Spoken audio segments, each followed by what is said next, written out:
इस वीडियो में हम एटीपी की कैलकुलेशन करेंगे। बेसिकली हमने प्रीवियस वीडियो में देखा था कि बीटा ऑक्सीडेशन किस तरह होती है, क्या उनसे स्टेप्स होते हैं। अब इसमें हम एटीपी की कैलकुलेशन देख लेते हैं। सबसे पहले हमारे पास, मैं आपको इवन चेन के लिए बता रही हूँ, इवन चेन फैटी एसिड के लिए, मतलब हम जो है एक पल्मेटाइल फैटी एसिड के लिए देख रहे हैं। पल्मेटाइल में 16 कार्बन एटम्स होते हैं। ये तो हमने एक चेन का करा था ना, कि अब ये कितनी दफ़ा रिपीट होगी, क्योंकि हमारे पास कार्बन 16 है, 16 कार्बन है, तो 16 कार्बन के लिए कितनी बार से चलेगी। मतलब अगर एक बार हमारे पास ये पूरी बीटा ऑक्सीडेशन होगी तो हमारे पास 2 कार्बन निकल जाएंगे।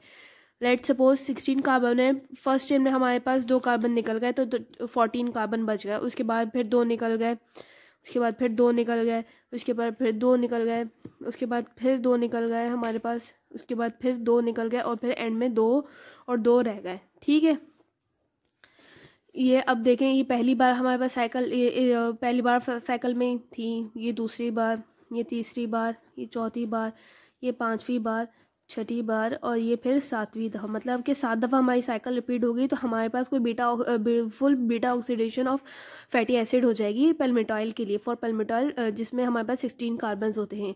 ठीक है, मतलब कि टोटल हमारी 7 बार साइकिल चलेगी।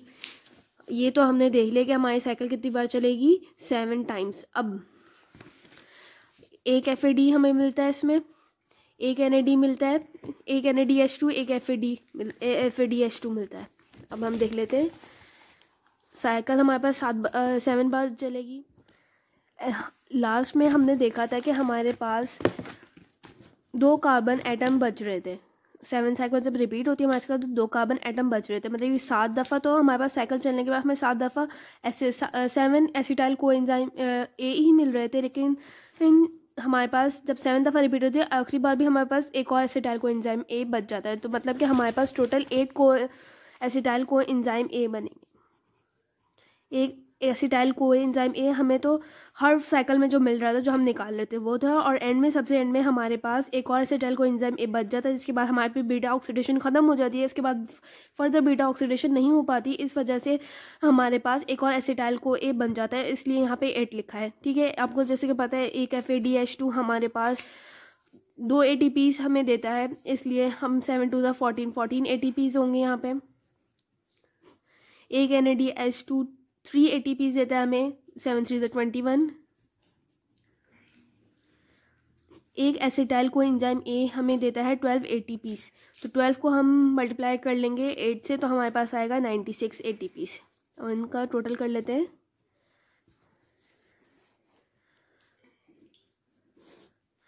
ये टोटल हमारे पास बनेंगे 131 ATPs।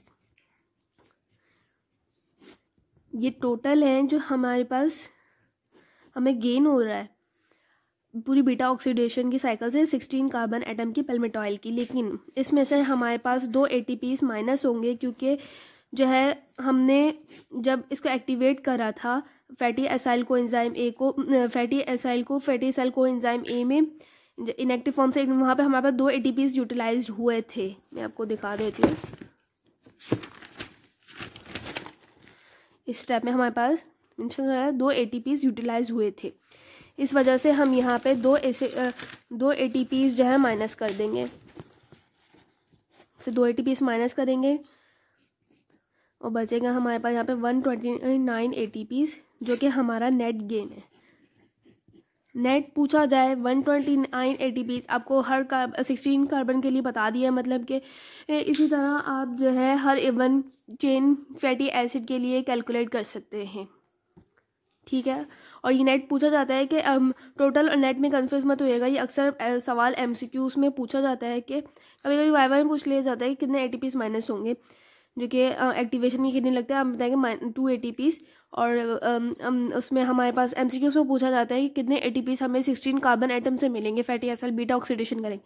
तो आप फॉरी भी कैलकुलेट कर सकते हैं। 131 ATPs अगर टोटल लिखा हो, अगर हमारे पास नेट पूछा जाए तो 129 ATPs हम बताएंगे, दैट्स इट। और ऑड चेन के लिए हमारे पास फर्दर प्रोसेस होता है, क्योंकि हमारे पास एंड में जो हमारे पास साइकिल रिपीट हो रही होती है, उसमें हमारे पास एक जगह तो 2 एसिटाइल कोएंजाइम के 2 कार्बन होते हैं, और दूसरी जगह हमारे पास 3 कार्बन बचते हैं। उसका फर्दर प्रोसेस होते हैं, वो मैं आपको नेक्स्ट वीडियो में बताती हूँ।